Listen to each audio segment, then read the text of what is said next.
Okay, inconclusive answers o inconclusive posts on social media rises, inconclusive answers or posts give rise to speculations, and speculations can uh, can uh, can lead to a web of fake news. At anong gagawin mo?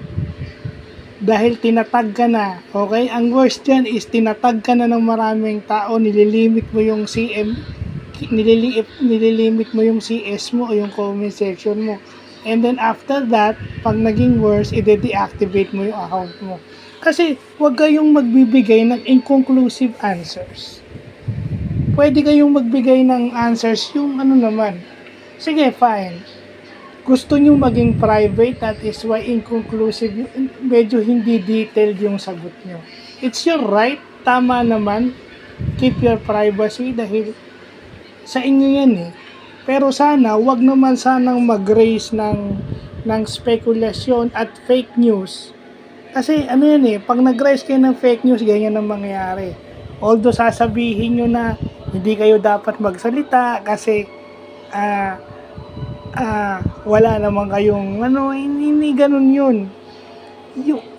Maaaring hindi sa inyo pero yung sa pamilya nyo yung maaapektuhan.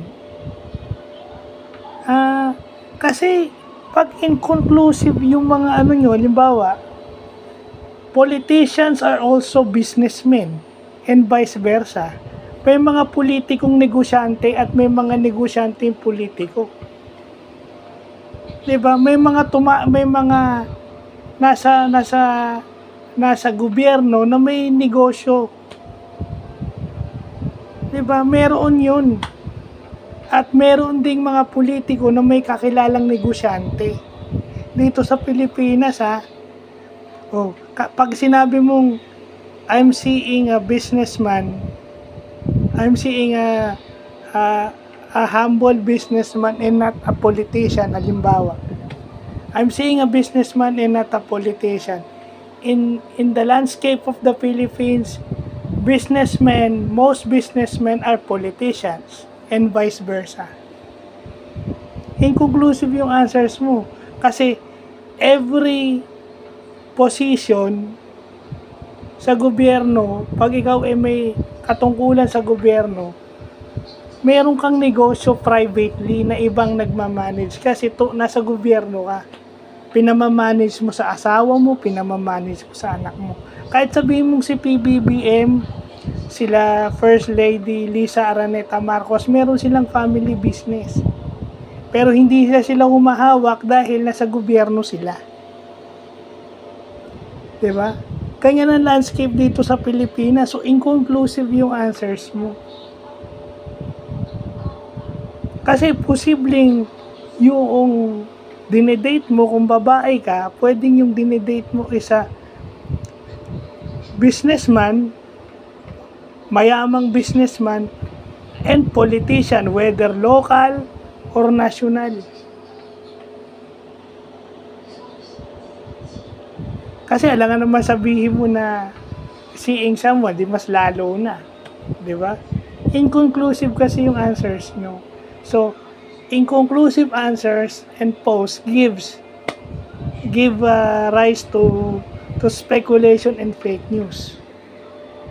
Yun lang ibig ko sabihin dito. Kasi ilalagay mo ba naman, I'm di ba, yung politician at saka businessman sa Pilipinas, pwedeng magkapareho na politician siya and businessman siya. Pwedeng businessman siya pero related siya sa isang politiko, businessman, anak siya. Yung tatay niya o yung nanay niya o yung tito o tita niya o in-laws ng kapatid niya is involved sa politics. May ganun. So, napaka-inconclusive kasi ako marami ako nakikita sa social media na inconclusive yung talagang mapapaisip ka. But sabi nga nung iba, buhay nila yan. Hindi natin dapat pakialaman. Kaso kasi, for contents and views, for contents and views and for monetization, pinagpipiestahan yan. Inconclusive nga eh. So, kung inconclusive yan, sa madaling sabi, fake news yung ilalabas nyo. Fake news yung ilalabas nila pag pinagpiestahan nila yan. Kasi kayo ang nagbigay sa kanila ng dahilan na may fake news. Kayo yun eh, kasi speculated. Kasi walang definite conclusion o elation. Walang madraw na conclusion. Kasi pag pinangalanan mo, baka may sabit. O, di ba? Kaya mahirap din yung lagi nakatago. Kagaya nung dating, di ba? Yung dating kasi dito sa Pilipinas, pwedeng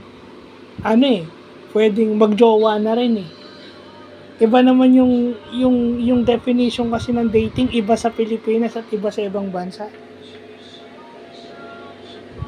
So, kung ilalagay mo sa Philippine setting yon, halos iisa yung yung dating at saka in a relationship. Iisa ang context nun pag nasa Pilipinas ka. Ngayon kung nasa ibang bansa ka, pwedeng magkaiba. So kung nakatago yun at inconclusive yun, it can give rise to speculations and fake news. So yun lang po.